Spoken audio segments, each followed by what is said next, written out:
வணக்கம். என் பேர் Bhavani. Welcome to சாமி பொன்னஸ் கிச்சன். இன்னைக்கு நம்ம கிச்சன்ல என்ன வீடியோன்னு பாத்தீங்கன்னா பாரம்பரியமான பருத்தி பால் தான் நான் இன்னைக்கு செஞ்சு காமிக்க போறேன். இந்த பருத்தி பால்ல நிறைய ஹெல்த் பெனிஃபிட் இருக்குங்க. எனக்கு தெரிஞ்ச விஷயத்த நான் உங்ககிட்ட ஷேர் பண்ணிக்கிறேன். முக்கியமா பாத்தீங்கன்னா பெண்களுக்கு இது ஒரு வரப்பிரசாதம் தான் சொல்லணும். ஏன்னு கேட்டீங்கன்னா பிசிஓடி இருக்கும் பெண்கள் பாத்தீங்கன்னா வாரம் ஒரு முறை எடுத்துக்கிட்டீங்கன்னா மாதவிடாய் சுழற்சி இது சீராக்குதுங்க. இதயத்துக்கு போற ரத்த ஓட்டத்தை இது சீராக்குதுங்க. வயிற்று புண்ணு இது அகட்டுது.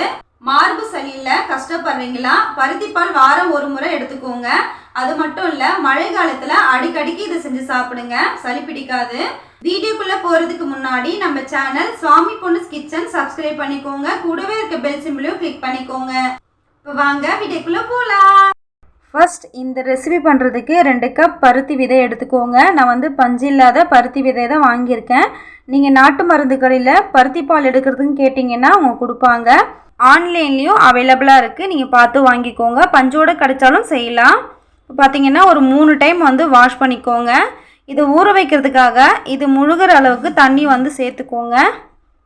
இந்த பருத்தி விதையை ஒரு 8 மணி நேரம் ஊற வைக்கணுங்க. எந்த அளவுக்கு ஊறுதோ அந்த அளவுக்கு ஈஸியாக நம்ம பால் எடுக்கலாம். நெக்ஸ்ட்டு பருத்தி பால் எடுக்கிறதுக்கு ஒரு 3 மணி நேரத்துக்கு முன்னாடி பச்சரிசி ஒரு 1/2 கப் எடுத்துக்கோங்க. இது ஒரு 3 டைம் நல்லா வாஷ் பண்ணி தேவையான அளவுக்கு தண்ணி சேர்த்து இதை ஒரு 3 மணி நேரம் ஊற வச்சுக்கோங்க. இப்போ பார்த்தீங்கன்னா பருத்தி விதை நல்லா ஊறி வந்திருக்கு. 8 மணி நேரம் நல்லா ஊறிடுச்சுங்க. இப்போ இதில் இருக்க தண்ணி நல்லா வடிகட்டிக்கோங்க. வடிகட்டிட்டு உளுந்த மாதிரி நல்லா உப்பி வந்திருக்கு பாருங்கள். இப்போ இது மிக்ஸி ஜாரில் சேர்த்து நம்ம ஃபைன் பேஸ்ட்டை அரைச்சி எடுத்துக்கலாம். ஃபஸ்ட்டு எடுத்த உடனே தண்ணி சேர்க்காதீங்க.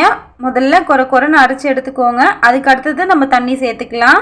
இந்த மாதிரி ஒரு டைம் அரைப்பட்டதுக்கு பின்னாடி நீங்கள் தண்ணி சேர்த்திங்கன்னா திரும்பவும் உங்களுக்கு ஃபைன் பேஸ்ட்டாக உங்களுக்கு கிடைக்கும். இப்போ நம்ம அரைச்சி எடுத்தாச்சு. இப்போ இது வடிகட்டிக்கலாம். இதுக்கு ஒரு பெரிய பவுலில் மேலே பார்த்தீங்கன்னா ஒயிட் கிளாத் போட்டிருக்கேன். இப்போ இந்த துணியில் தான் நான் வடிகட்டி எடுத்துக்க போகிறேன். உங்ககிட்ட சன்னி இருந்தால் அதுலேயும் வடிகட்டிக்கோங்க. ஆனால் துணியில் வடிகட்டினீங்கன்னா உங்களுக்கு திப்பிலாம் சுத்தமாக இருக்காது. க்ளீனாக நீங்கள் பால் எடுக்கலாம். இப்போ இது மாதிரி எடுத்து நல்லா பிழிஞ்சிக்கோங்க. கையிலே நல்லா ப்ரெஸ் பண்ணிங்கன்னா பால் மட்டும் உங்களுக்கு தனியாக வந்துடும். நீங்கள் சன்னியில் வடிகட்டினாலும் லாஸ்ட்டில் பார்த்தீங்கன்னா இந்த மாதிரி துணியில் நீங்கள் வடிகட்டும் போது உங்களுக்கு திப்பி சுத்தமாக இருக்காது. நல்லா புழிஞ்செடுத்தாச்சு. இந்த சக்கையை வேஸ்ட் பண்ணாதீங்க. திரும்பவும் மிக்ஸி ஜாரில் சேர்த்து தண்ணி சேர்த்து அரைச்சிக்கோங்க.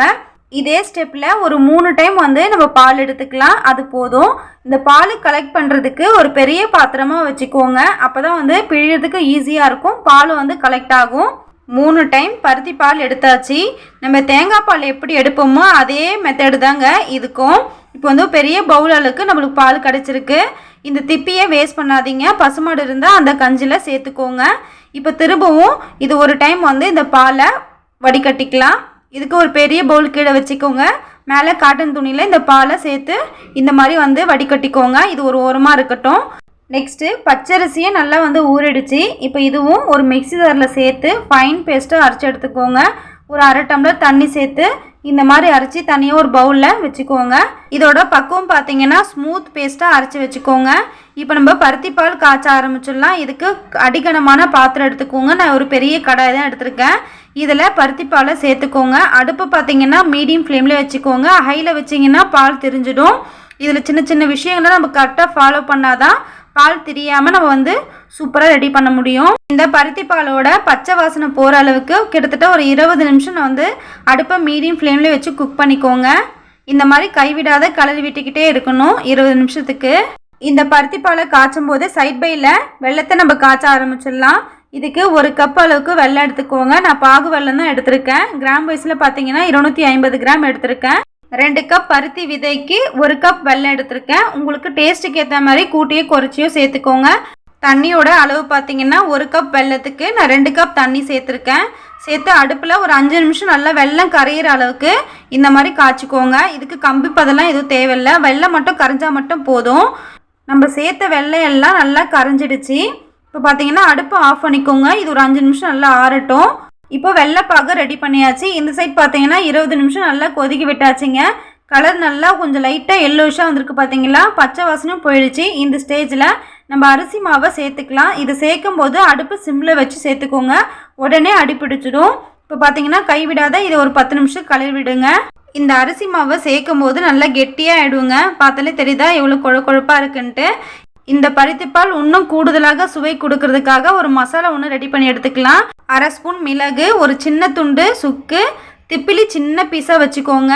அதிமதுரம் சின்ன துண்டு, ஒரு 5 ஏலக்காய், சின்ன துண்டு சித்தரட்டை. ஃபஸ்ட்டு இதை அம்மியில் லைட்டாக நசுக்கி எடுத்துக்கலாம். அதுக்கு அடுத்தது மிக்ஸி ஜாரில் சேர்த்துக்கலாம். இந்த மசாலா சேர்க்கும் போது சளிக்கெலாம் ரொம்ப நல்லதுங்க. இப்போ இதை மிக்ஸி ஜாரில் சேர்த்தாச்சு. இது எந்த அளவுக்கு முடியுமோ அந்த அளவுக்கு ஃபைன் பவுடரை அரைச்சி எடுத்துக்கோங்க. இது லைட்டாக திரியாக இருக்க மாதிரி தான் இருக்கும். நம்ம அதே மாதிரிலாம் சேர்க்கும் போது ரொம்ப பவுடராக அரைக்க முடியாது, இப்படி தான் வரும். இப்போ 1/2 மூடி தேங்காவை இது மாதிரி நல்லா துருவி வச்சுக்கோங்க. அரிசி மாவு சேர்த்து 10 நிமிஷம் ஆகுதுங்க. இப்போ பார்த்தீங்கன்னா நம்ம வெள்ளை தண்ணியை இது கூட சேர்த்துக்கலாம். இது மாதிரி ஒரு ஃபில்டரை வச்சு வடிகட்டிக்கோங்க. முக்கியமாக நம்ம வெள்ளை எதுக்கு காய்ச்சறோன்னு பார்த்தீங்கன்னா இதில் கல், மண், டஸ்ட்டெல்லாம் அதிகமாக இருக்கிறதுனால தான் வெள்ளை காய்ச்சிரும். இப்போ அது எவ்வளோ கல் இருக்குது பாருங்கள், இது கூடவே எவ்வளோ டஸ்ட்டும் இருக்குது பாருங்கள். இப்போ நம்ம வெள்ளத்தை இந்த பாலோடு சேர்த்தாச்சு. இப்போ இது நல்லா மிக்ஸ் பண்ணி விட்டுக்கோங்க. இந்த பாலும் வெல்லமும் பார்த்திங்கன்னா நல்லா மிக்ஸ் ஆகி இந்த பக்குவத்தில் இருக்கணும். நான் இன்றைக்கி கெட்டியாக தான் செஞ்சுருக்கேன் இந்த பருத்தி பால். உங்களுக்கு தண்ணியாக வேணும்னா தண்ணி கொஞ்சம் எக்ஸ்ட்ராவே மிக்ஸ் பண்ணிக்கோங்க. இப்போ இது கூட நம்ம துருவி வச்ச தேங்காவை சேர்த்துக்கலாம். மேலே இந்த மாதிரி தூவிக்கோங்க. தேங்காய் பாலை சேர்க்குறத விட இந்த மாதிரி தேங்காவை சேர்க்கும்போது நீங்கள் சாப்பிடும்போது வாயில் தட்டுப்படும். அப்போ டேஸ்ட்டாக இருக்குங்க சாப்பிடும்போது. தேங்காய் பாலை சேர்த்திங்கன்னா நீங்கள் தேங்காய் பால் சேர்த்த உடனே இறக்கி வச்சிடணும், இல்லை பால் திரிஞ்சிடும், அதை பார்த்துக்கோங்க. இப்போ தேங்காய் துருவலை சேர்த்து இந்த மாதிரி நல்லா கலந்து விட்டுக்கோங்க. இந்த ரெசிபிக்கு நான் 1/2 மூடி தேங்காய் நான் யூஸ் பண்ணியிருக்கேன். எனக்கு தேங்காயோட ஃப்ளேவர் ரொம்ப பிடிக்கிறதுனால நான் தேங்காய் எக்ஸ்ட்ராவே யூஸ் பண்ணியிருக்கேன். உங்களுக்கு எவ்வளோ தேவைப்படுதோ அந்தளவுக்கு யூஸ் பண்ணிக்கோங்க. இப்போ லாஸ்ட்டு ஃபைனல் டச் பார்த்திங்கன்னா நம்ம அரைச்சி வச்ச மூலிகை இருக்குது பார்த்திங்களா, அந்த பவுடரை மேலே தூவிக்கோங்க. இதுவும் உங்களுக்கு தேவையான அளவுக்கு தூவிக்கோங்க. உங்களுக்கு ஃப்ளேவர் எவ்வளோ பிடிக்குமோ அந்தளவுக்கு சேர்த்துக்கோங்க. இது ஒரு டம்ளரில் சேர்க்கும்போது மேலே கொஞ்சமாக தேங்காய் துருவலும் இந்த பொடியும் கொஞ்சம் சேர்த்திங்கன்னா இன்னும் கூடுதலாக சுவை கொடுக்குங்க.